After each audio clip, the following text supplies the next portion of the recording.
Il m'a traité de trop vieux à 55 ans. L'investissement secret de 10 € par mois de mes parents a fait de moi un millionnaire. 20 ans. C'est le temps que j'ai donné à Salvatore Bianchi, chaque goutte de ma sueur, de mon sang, de ma vie. Je l'ai aidé à bâtir cet restaurant à partir de rien. Et à 55 ans, il m'a jeté comme une vieille ordure. Mais ce que j'ai trouvé dans un compte d'épargne d'enfance oublié n'a pas seulement changé mon solde bancaire. Cela a révélé un secret vieux de 40 ans que mes parents ont emporté dans leur tombe. Je m'appelle Denis Farao. Jusqu'à il y a 3 mois, j'étais le directeur des opérations du groupe de restaurants Bianchi, une chaîne de restaurants italiens à travers l'Ohio que j'ai aidé à transformer d'une simple boutique en un empire de 7 établissements. Je connais chaque fournisseur, chaque recette, chaque infraction au code de la santé que nous avons dû régler à 2 heures du matin.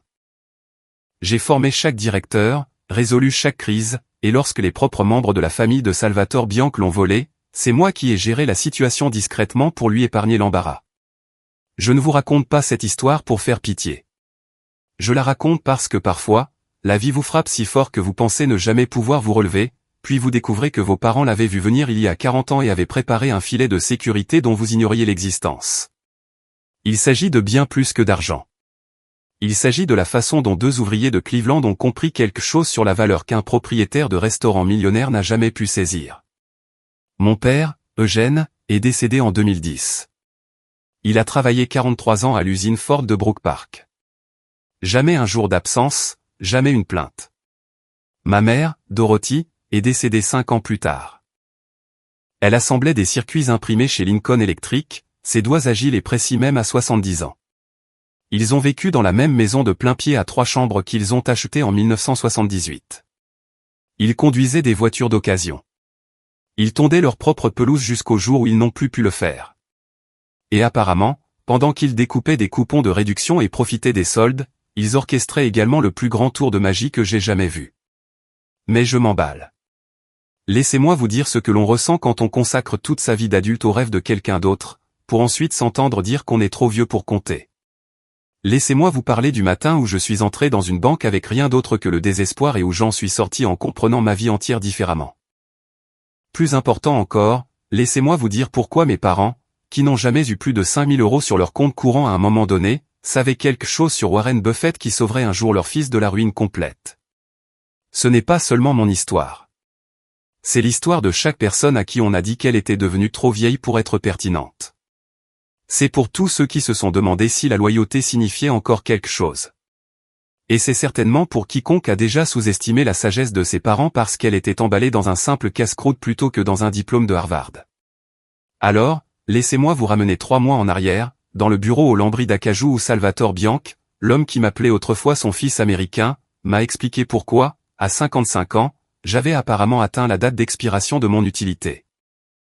Son propre fils, Rocco, était assis à côté de lui, 28 ans, des mains douces qui n'avaient jamais gratté un grill ou nettoyé un congélateur à minuit, me parlant de nouvelles orientations et de perspectives nouvelles, pendant que je fixais la photo sur le bureau de salle, prise lors de l'ouverture de notre premier restaurant, où je suis debout à côté de lui. Nous sommes tous les deux couverts de farine et rions parce que nous venions de survivre au coup de feu infernal du déjeuner avec seulement 2 brûleurs en état de marche. Cette photo était sur le point de devenir une preuve dans l'affaire expliquant pourquoi certains investissements mettent plus de temps à mûrir que d'autres, et pourquoi mes parents, que leur âme repose en paix, étaient apparemment des prophètes de la finance déguisés en ouvriers qui conservaient le papier d'aluminium et réutilisaient les sacs de congélation. J'ai commencé à travailler pour Salvatore Bianchi à l'âge de 35 ans. À l'époque, il avait un petit restaurant italien appelé Nonna Estable dans le centre de Cleveland, juste à côté de la 9e ruée. L'endroit pouvait accueillir 40 personnes si on les serrait, et la cuisine était si petite qu'il fallait se mettre de côté pour croiser quelqu'un. Mais ça avait quelque chose de spécial. Il avait les recettes de sa grand-mère de Toscane, et il avait un rêve plus grand que cette salle à manger exiguë ne pouvait contenir. Je l'ai rencontré par l'intermédiaire de mon cousin Franck, qui livrait des produits frais au restaurant. Cet Italien a besoin d'aide, m'a dit Franck un dimanche chez ma mère. Sa comptabilité est un désastre. Son inventaire est un gâchis. Mais Denis, cet homme sait cuisiner, et il a le feu sacré. Je travaillais alors comme directeur adjoint dans une quincaillerie, gagnant un salaire décent, mais sans perspective d'avenir. Ma femme Joanne était enceinte de notre fils Mitchell, et j'avais besoin de plus. La première fois que je suis entré à Nonna Estable, Sal criait sur un fournisseur en italien tout en remuant simultanément 3 casseroles sur le feu. Il m'a regardé, a pointé une cuillère en bois couverte de sauce dans ma direction et a dit « C'est toi le gars des chiffres que Franck a envoyé. Tu peux commencer maintenant ? J'ai des papiers d'impôt quelque part dans cette boîte. Peut-être celle-là. Qui sait ? Et le livreur du frigo veut un chèque, mais je ne sais pas si j'ai de l'argent sur le compte. » C'était Sal. Le chaos et la passion mélangés comme sa célèbre sauce marinara. J'ai trouvé ses papiers d'impôt sous une pile de factures de viande. Son compte en banque était bien approvisionné. Il n'avait simplement enregistré aucun dépôt depuis 3 mois.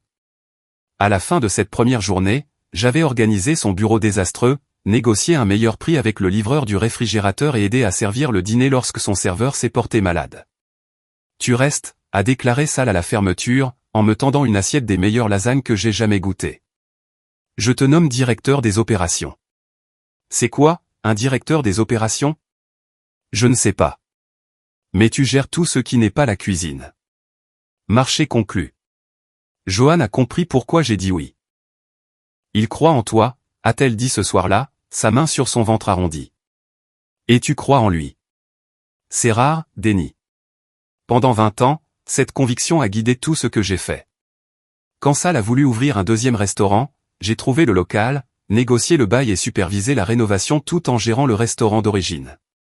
J'ai formé chaque serveur à savoir que Madame Henderson aimait son poulet parmigiana avec un supplément de sauce à part, que Monsieur Petrowski était allergique à l'origan, que les Johnson célébraient leur anniversaire chaque 15 mars avec une bouteille du même Chianti. Mon fils Mitchell a grandi en faisant ses devoirs dans les banquettes du restaurant. Ma fille Renée a appris à compter en m'aidant à inventorier les petits pains. Johan amenait les enfants dîner tous les vendredis et Sal sortait de la cuisine, de la farine dans ses cheveux gris, et s'exclamait « Ce sont mes petits-enfants américains. » Mitchell, tu deviens grand comme un joueur de basket. Renée, belle comme ta mère. L'entreprise s'est développée d'année en année. Le 3e restaurant a ouvert quand j'avais 42 ans. Le 4e et le 5e sont arrivés en même temps quand j'en avais 47. À chaque fois, j'étais là, du plan à l'inauguration. Je savais quels entrepreneurs ne surfacturaient pas, quel équipement durerait, quel quartier accueillerait un restaurant italien. J'ai créé les manuels de formation, les systèmes d'inventaire, le logiciel de planification qui assurait le bon fonctionnement de tout. Mais plus que les systèmes, je gérais les catastrophes humaines. Quand le neveu de Sal, Antonio, a commencé à piquer dans la caisse du 3e restaurant, je l'ai attrapé et j'ai géré l'affaire discrètement. Quand le chef cuisinier du 5e restaurant a fait une dépression et a disparu avec la viande d'une semaine, je suis entré en cuisine moi-même et j'ai cuisiné pendant 3 jours d'affilée jusqu'à ce que nous trouvions un remplaçant. Quand le beau-frère de Sal a essayé de le poursuivre en justice pour une offense imaginaire, c'est moi qui ai servi de médiateur à 2 heures du matin dans le salon de Sal. Denis, tu n'es pas seulement mon employé, disait Sal lors de nos séances de stratégie nocturne. Tu es de la famille. Cet empire que nous construisons, c'est pour nous tous. Mes enfants, tes enfants, nous créons quelque chose qui dure. Je l'ai cru. Que Dieu me pardonne, j'ai cru chaque mot. Quand mon père est mort et que j'ai eu besoin de 3 jours de congé pour les funérailles, Sal est venu à la cérémonie, s'est tenu à côté de moi devant la tombe et a dit « Eugène a élevé un bon fils. Il serait fier de ce que tu as construit. » Quand ma mère est tombée malade 5 ans plus tard, Sal envoyait de la nourriture à l'hospice tous les jours. La famille prend soin de la famille, disait-il.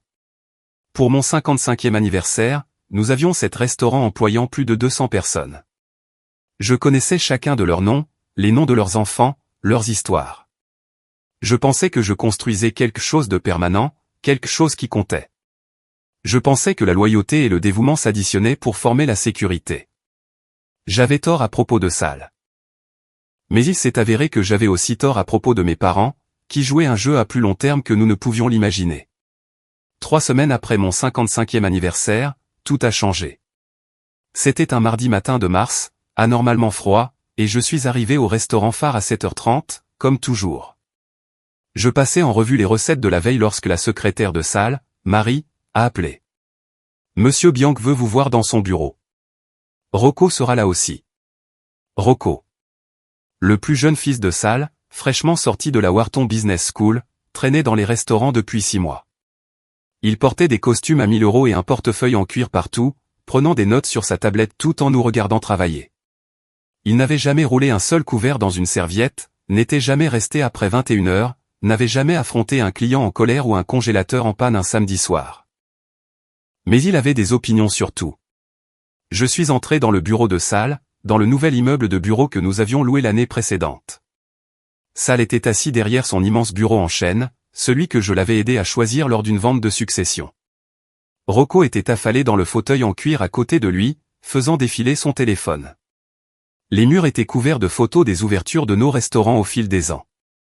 Sur chacune d'elles, j'étais là, juste à côté de Sal. Denny, mon ami, commença Sal, et j'ai immédiatement su que quelque chose n'allait pas. En 20 ans, il ne m'avait jamais appelé ami sur ce ton particulier, comme s'il s'excusait pour quelque chose qui n'était pas encore arrivé. S'il te plaît, assieds-toi. Je me suis assis. Rocco a rangé son téléphone et a ouvert son portefeuille, sortant une pile de papier avec des graphiques colorés. M. Pharao, j'ai mené une analyse complète de nos opérations, commença-t-il, ne laissant même pas son père parler. Nous devons discuter d'une restructuration. Restructuration? J'ai regardé Sal, mais il fixait ses mains. Sal, le mois dernier, tu m'as dit que les bénéfices étaient en hausse de 30%. Nous sommes sur le point d'ouvrir le 8e restaurant à Westlake. Le modèle économique a besoin d'être mis à jour, a poursuivi Rocco. Nous mettons en place des systèmes de commande numériques, des campagnes de marketing sur les réseaux sociaux, des partenariats avec des influenceurs. L'industrie de la restauration a évolué au-delà des structures de gestion traditionnelles. Je peux apprendre de nouveaux systèmes, ai-je dit, la bouche soudainement sèche. Sal, tu sais, je m'adapte toujours. Tu te souviens quand nous sommes passés à l'inventaire informatisé? Je l'ai maîtrisé en une semaine. Sal a finalement levé les yeux, et son regard était vide de la chaleur que j'avais connue pendant 2 décennies. Denny, tu es trop vieux pour ce métier maintenant. C'est jeune, il parle une langue différente. Instagram ceci, TikTok cela. Rocco comprend ce monde. Trop vieux. Les mots m'ont frappé comme de l'eau glacée. J'ai 55 ans, pas 75. Je travaille 70 heures par semaine. Mardi dernier, quand l'unité de réfrigération principale est tombée en panne au restaurant numéro 2, qui l'a réparée à minuit. Le mois dernier, quand l'inspecteur de la santé s'est présenté pour une inspection surprise au restaurant numéro 6, qui s'en est occupé? C'est exactement le problème, a interjeté Rocco. Nous n'avons plus besoin de quelqu'un qui répare les réfrigérateurs. Nous avons besoin de quelqu'un qui comprend l'analyse de données, les taux de conversion, les indicateurs d'engagement numérique. Je me suis levé, les jambes tremblantes. Sal, j'ai créé les systèmes qui font tourner chacun de tes restaurants. J'ai formé chaque directeur. Quand les membres de ta propre famille t'ont volé, je t'ai protégé. Ne sois pas dramatique, dit Sal en agitant la main d'un air dédaigneux. Ce sont les affaires. Tu savais que ce jour viendrait. Vraiment? Quand tu m'as appelé de la famille? Quand tu t'es tenu aux funérailles de mon père? Quand tu as promis que nous construisions quelque chose ensemble? Rocco a fait glisser un papier sur le bureau. 2 semaines d'indemnité pour chaque année de service. 40 semaines de salaire. C'est très généreux. J'ai regardé l'accord de licenciement, effectif immédiatement. Après 20 ans, je n'aurais même pas le droit de dire au revoir au personnel. Mes mains tremblaient en lisant la clause de non-concurrence m'empêchant de travailler dans un restaurant dans un rayon de 80 km pendant 2 ans. Vous me mettez sur une liste noire dans la seule industrie que je connaisse, ai-je dit doucement. C'est la procédure standard, a répondu Rocco. Signez ici et ici. J'ai regardé Sal une dernière fois. Tu m'as dit que j'étais comme un fils pour toi. Il a haussé les épaules, un geste si désinvolte qu'il m'a semblé violent. J'ai des fils. De vrais fils. Les affaires sont les affaires, Denny. J'ai signé les papiers. Quel choix avais-je? 40 semaines de salaire semblaient une fortune pendant 5 minutes, jusqu'à ce que je me souvienne des frais de scolarité de Mitchell, des factures d'orthodontiste de René, de l'hypothèque qu'il restait à payer pendant 15 ans. Je suis sorti de ce bureau avec un chèque qui durerait peut-être 6 mois si nous étions extrêmement prudents, et un accord de non-concurrence qui me rendait inemployable dans le seul domaine où j'avais de l'expertise. Le gardien de sécurité, Tommy, que j'avais embauché 3 ans plus tôt, n'a pas pu croiser mon regard alors qu'il me regardait vider mon bureau. 20 ans tenaient dans une seule boîte en carton. En me dirigeant vers ma voiture, j'ai vu Rocco par la fenêtre, déjà assis dans ce qui avait été mon bureau, les pieds sur mon bureau, parlant au téléphone et riant. L'annoncer à Joanne a été la chose la plus difficile que j'ai jamais faite. Elle pliait le linge quand je suis rentré à la maison à 11 heures du matin, ce que je n'avais jamais fait en 20 ans. Elle n'a eu qu'à regarder mon visage et la boîte en carton dans mes mains pour que le panier de serviettes tombe au sol. « Il t'a renvoyé » murmura-t-elle en s'effondrant sur le canapé. « Sale t'a renvoyé. » Je me suis assis à côté d'elle et j'ai tout expliqué. La réunion, les graphiques de Rocco, la clause de non-concurrence qui m'interdisait essentiellement de travailler dans la restauration. Joanne n'a pas pleuré au début. Elle a juste fixé le mur où nous avions accroché une photo de la fête du 65e anniversaire de Sal, celle où il avait son bras autour de moi, levant un verre au meilleur directeur des opérations de l'Ohio. On trouvera une solution, a-t-elle finalement dit, mais sa voix était creuse. Tu trouveras autre chose. Pendant 2 semaines, j'ai essayé. J'ai envoyé des dizaines de CV. Chaque poste en restauration était hors de portée à cause de la clause de non-concurrence. J'ai postulé à des postes de direction dans la vente au détail, l'industrie, la logistique. Les réponses étaient toutes des variantes du même thème, nous avons décidé de retenir un candidat dont l'expérience correspond mieux à nos besoins. Traduction, quelqu'un de plus jeune.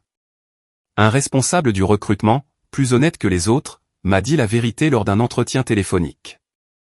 Écoutez, Denny, vous êtes clairement qualifié, mais honnêtement, mon patron n'embauchera personne de plus de 50 ans. Ils pensent qu'ils ne peuvent pas s'adapter à notre culture d'entreprise. Nos économies ont fondu plus vite que je ne l'avais imaginé. Mitchell a appelé de l'université, excité par une opportunité de stage d'été qui exigeait qu'il paie son logement à Chicago. 3 000 € que nous n'avions pas. René avait besoin de nouvelles chaussures de football et de payer les frais de son tournoi. La voiture a commencé à faire un bruit coûteux. Le chauffe-eau a rendu l'âme. Un matin, après une autre nuit blanche à calculer et recalculer nos finances, je parcourais les papiers de ma mère, cherchant des obligations ou des actifs oubliés que nous pourrions liquider. Elle avait tout gardé dans un vieux classeur au sous-sol, organisé avec son écriture précise, des déclarations de revenus des années 1970, mes bulletins scolaires de l'école primaire, chaque carte d'anniversaire que nous lui avions donnée. C'est là que je l'ai trouvée. Une petite enveloppe jaune marquée Edenny, First Federal Bank, 1985. À l'intérieur se trouvait un carnet de caisse pour un compte d'épargne que j'avais complètement oublié. Je me suis soudain souvenu de ce jour avec une clarté cristalline. J'avais 15 ans, je venais de recevoir mon premier vrai salaire de mon travail d'été à la quincaillerie Henderson. 20 € pour une semaine de rangement d'étagères. Mon grand-père Théodore, le père de ma mère, m'avait conduit à la First Federal Bank dans sa vieille Buick qui sentait le tabac à pipe et l'amande poivrée. Chaque homme a besoin de son propre argent, avait dit papy Théodore, ses doigts épais guidant les miens alors que je remplissais le bordereau de dépôt. Ce compte est à toi. N'y touche pas tant que tu n'en as pas vraiment besoin. Compris? Pas pour une voiture, pas pour une fille, pas pour quoi que ce soit d'autre qu'une véritable urgence. J'ai déposé ces 20 € et j'ai rapidement oublié. La vie a suivi son cours. L'université, le mariage, les enfants, les restaurants de salle. Le compte était là depuis 40 ans. Vu notre situation actuelle, avec les factures qui s'accumulaient et aucun revenu, j'ai pensé que le compte avait peut-être atteint quelques centaines d'euros avec les intérêts. Peut-être 1 millier si j'étais incroyablement chanceux. Même quelques centaines d'euros nous permettraient de faire les courses pendant quelques semaines. La First Federal Bank avait été rachetée par Ohio Trust dans les années 90, puis par Midwest National en 2010. Le bâtiment d'origine sur Pearl Road avait été rénové au-delà de toute reconnaissance, tout en verre et en chrome là où se trouvait autrefois la brique et le marbre. Je suis entré en me sentant ridicule, portant un carnet de caisse vieux de 40 ans comme une sorte de relique. La guichetière, une jeune femme nommée Britney, aux cheveux parfaitement coiffés et aux ongles manucurés, a regardé le carnet comme si je lui avais tendu un artefact d'une fouille archéologique. Oh, waouh! C'est vraiment vintage. Je n'en ai jamais vu en dehors des photos de formation. Je sais que c'est vieux, ai-je dit, embarrassé. Le compte n'existe probablement même plus. Non, non, ces vieux comptes sont toujours valides. Ils nécessitent juste un traitement spécial. Laissez-moi chercher ma directrice. Elle adore ce genre de choses. Patricia Holstead, la directrice de l'agence, est apparue en quelques minutes. Elle devait avoir la quarantaine. Professionnelle mais gentille. Le genre de personne qui vous regarde vraiment quand elle parle. Elle a examiné le carnet attentivement, passant son doigt sur le numéro de compte. Monsieur Pharaon, c'est fascinant. Ces vieux comptes de la First Fédérale sont rares. Laissez-moi vérifier dans notre système hérité. Elle m'a conduit à son bureau, un espace calme à l'écart du hall principal. Numéro de compte 00487195. Voyons voir ce que nous avons ici. Elle a tapé prudemment, naviguant sur ce qui ressemblait à une ancienne interface informatique. Tout en texte vert sur fond noir. Puis elle a cessé de taper. Ses doigts flottaient au-dessus du clavier. Y a-t-il un problème, ai-je demandé, le cœur serré. Le compte est-il fermé? Non, monsieur Pharaon. Le compte est très actif. Mais il y a quelque chose d'inhabituel ici, quelque chose que je n'ai jamais vu auparavant. Patricia Holstead a fixé son écran d'ordinateur, puis m'a regardé, puis est revenue à l'écran. Elle a retiré ses lunettes de lecture et les a nettoyées comme si cela pouvait changer ce qu'elle voyait. Monsieur Pharaon, ce compte a un programme d'investissement automatique qui lui est associé. C'est extrêmement inhabituel pour un compte d'épargne de 1985, surtout un compte ouvert pour un mineur. Un programme d'investissement? J'ai penché en avant. J'ai juste déposé 20 € quand j'avais 15 ans. C'est tout ce que j'ai mis. Non, monsieur. Il y a eu des dépôts supplémentaires. Elle a légèrement tourné son moniteur pour que je puisse voir le texte vert sur l'écran noir. 5 € chaque mois de 1985 à 2010. Les dépôts provenaient du titulaire du compte Eugène Pharaon. Puis de 2010 à 2015, 10 € par mois de la part de Dorothy Pharaon. Mes parents. J'ai senti ma gorge se serrer. Ils ne m'en avaient jamais parlé, pas une seule fois. Ce n'est pas ça la partie inhabituelle, a poursuivi Patricia, sa voix prenant un ton d'étonnement. Ces dépôts ne sont pas restés sur le compte d'épargne. Ils ont été automatiquement acheminés vers un compte de courtage qui a acheté la même action chaque mois pendant 40 ans. Monsieur Pharaon, savez-vous ce qu'est Berkshire Hathaway? La pièce semblait tanguer. L'entreprise de Warren Buffett. Exactement. Vos parents achetaient des fractions d'actions de Berkshire Hathaway Class à chaque mois depuis 1985. Avez-vous une idée de ce que valaient ces actions à l'époque par rapport à aujourd'hui? Je me suis agrippé aux accoudoirs de ma chaise. Je sais qu'elles valaient peut-être 2000 € dans les années 80. Environ 1900 € par action en 1985 pour être exact, a dit Patricia en tapant rapidement. Votre investissement mensuel de 5 € achetait des fractions d'actions, mais elles se sont accumulées au fil du temps.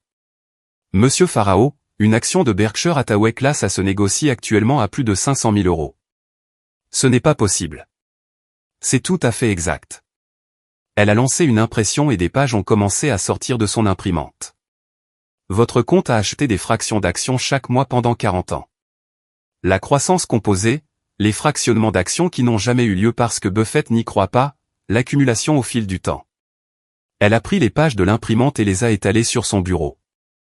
Monsieur Pharaon, le solde actuel de votre compte est de 3 742 816,34 €. J'ai fixé le nombre. Il ne semblait pas réel. Rien de tout cela ne semblait réel. Il doit y avoir une erreur. Mes parents étaient ouvriers. Mon père assemblait des pièces de voiture. Ma mère montait des circuits imprimés. Ils découpaient des coupons. Ils faisaient leurs courses dans des magasins discount. Les numéros de sécurité sociale correspondent, a dit doucement Patricia. Ces dépôts proviennent bien de vos parents. Mais il y a plus. Il y a une lettre scellée dans notre coffre-fort attaché à ce compte. Les instructions disent qu'elle ne peut être ouverte que lorsque vous accédez au compte. Voulez-vous que j'aille la chercher? J'ai hoché la tête, incapable de parler. Patricia est partie et est revenue avec une enveloppe jaunie. Mon nom y était écrit de l'écriture soignée de ma mère. À l'intérieur se trouvait une lettre datée du 15 juin 1985. Et en bas, une deuxième note ajoutée en 2010 de l'écriture tremblante de mon père. La première partie, de la main de ma mère, disait « Cher Denis, si tu lis ceci, c'est que tu traverses une période difficile.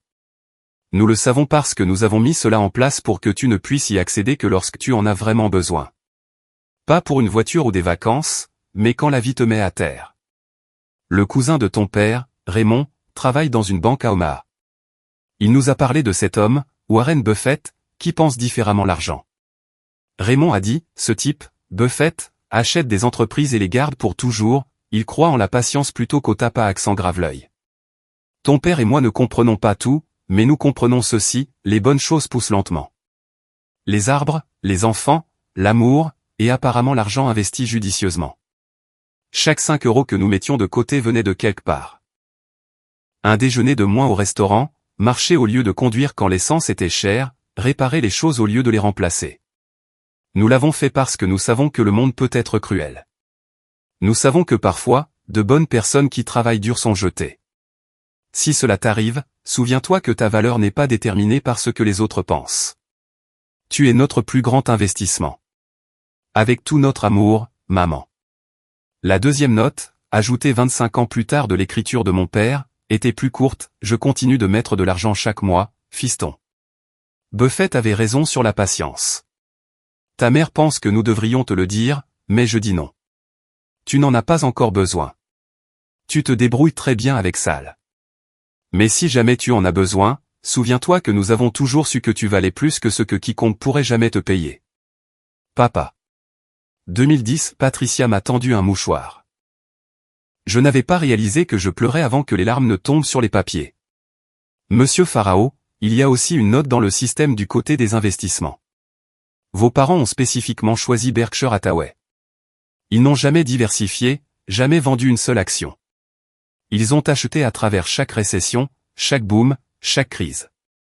40 ans d'achat de 5 et 10 €. Ils vivaient si simplement, ai-je murmuré. Ils auraient pu utiliser cet argent. Peut-être qu'ils pensaient que vous étiez un meilleur investissement que tout ce qu'ils auraient pu acheter, a dit doucement Patricia. Je suis resté assis dans ma voiture devant la banque pendant 1 heure, tenant cette lettre, la lisant et la relisant. Mes parents, qui n'ont jamais pris de vacances nécessitant un billet d'avion, qui célébraient leur anniversaire dans le même restaurant local chaque année, qui portaient des vêtements jusqu'à ce qu'ils tombent littéralement en lambeaux, m'avaient secrètement bâti une fortune, 5 et 10 € à la fois. L'ironie ne m'a pas échappé.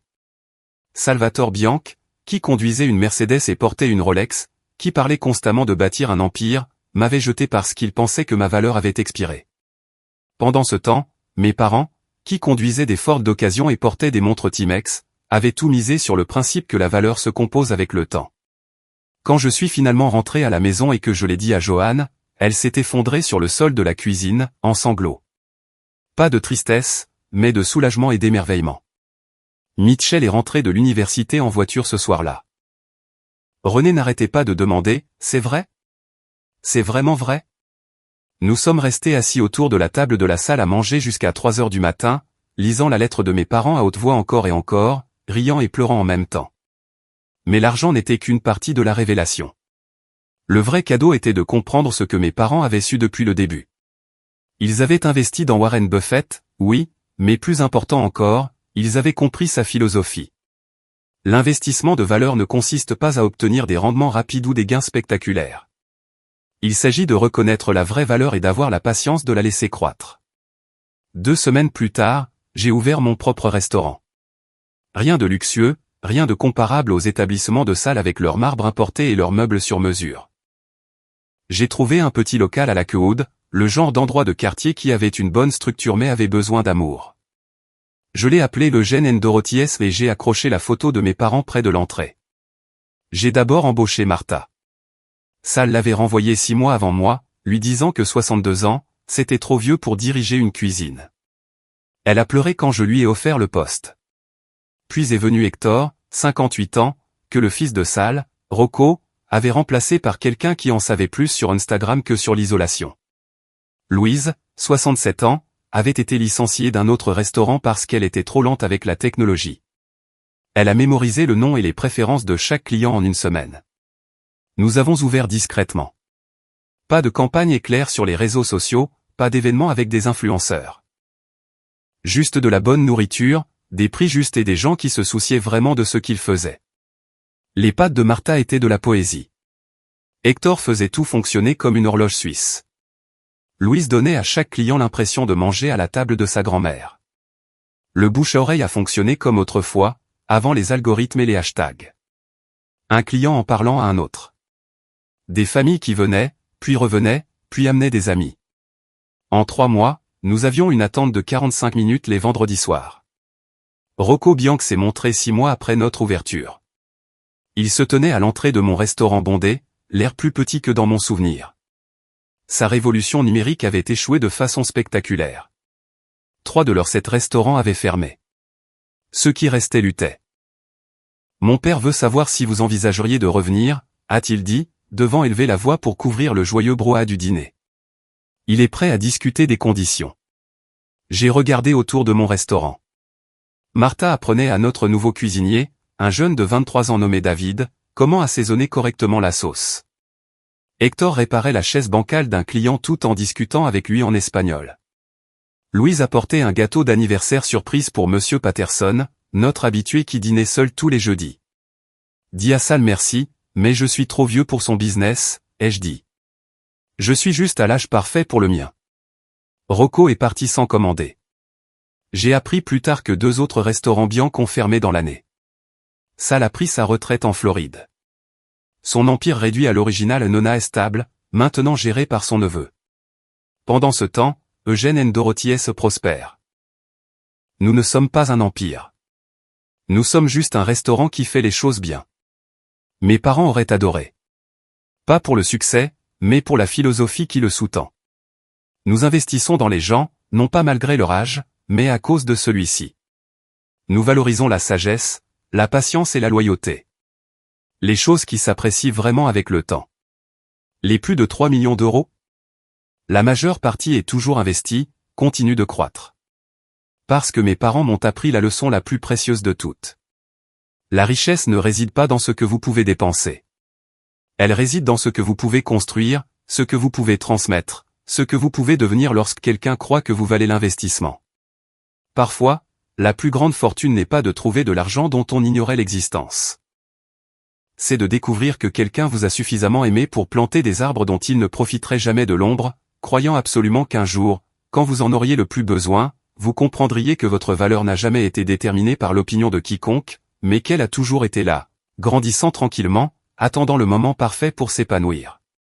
Si vous avez apprécié cette histoire, n'hésitez pas à aimer cette vidéo.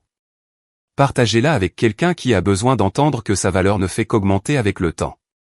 Et n'oubliez pas de vous abonner à notre chaîne pour plus d'histoires sur des gens ordinaires découvrant des vérités extraordinaires.